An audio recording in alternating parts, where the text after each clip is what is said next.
หน้า481ตั้งแต่กติปุจฉาวาระวรรณนาเป็นต้นไป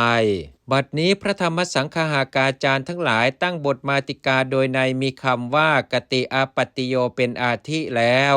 กล่าววิพังค์ด้วยอำนาจนิเทศและปฏินิเทศเพื่อให้เกิดความฉลาดในส่วนทั้งหลายมีอาบัติเป็นต้นบรรดาบทเหล่านั้นบทว่ากติอาปัตติโยเป็นคำถามถึงอาบัติซึ่งมาในมาติกาและในวิพังค์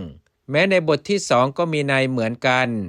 จึงอยู่ในบทที่สองนี้อาบัติสิ้นเชิงทีเดียวท่านกล่าวว่ากองด้วยอำนาจแห่งหมวดคำที่ว่าวิเนตาวัตถุนี้เป็นคำถามถึงความระงับอาบัติเหล่านั้นจึงอยู่สามบทว่าวิเนตังวินโยวูปัสสโมนี้โดยใจความเป็นอันเดียวกันเนื้อความแห่งบทในคำว่าวิเนตาวัตถุ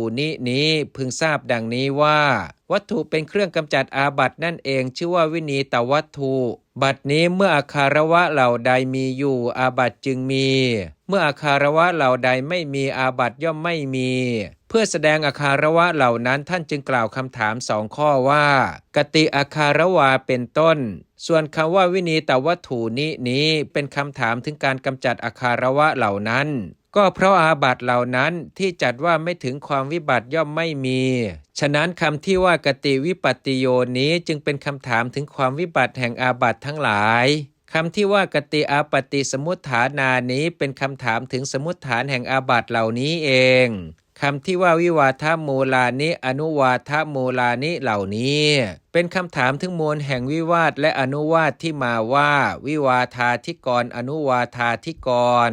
คำที่ว่าสารานิยาธรรมานี้เป็นคำถามถึงธรรมที่ทำความไม่มีแห่งมูลแห่งวิวาทและอนุวาทคำที่ว่าเพทกรวัตถุนี้เป็นคำถามถึงวัตถุที่ก่อความแตกซึ่งพระผู้มีพระภาคเจ้าตรัสในคำว่าอธิกรณ์เป็นไปเพื่อแตกกันก็ดีเป็นอาทิคำที่ว่าอธิกรณานี้เป็นคำถามถึงธรรมที่เกิดขึ้นในเมื่อเพทกรวัตถุคำที่ว่าสมถานี้เป็นคำถามถึงธรรมที่สำหรับระงับอธิกรณ์เหล่านั้นแล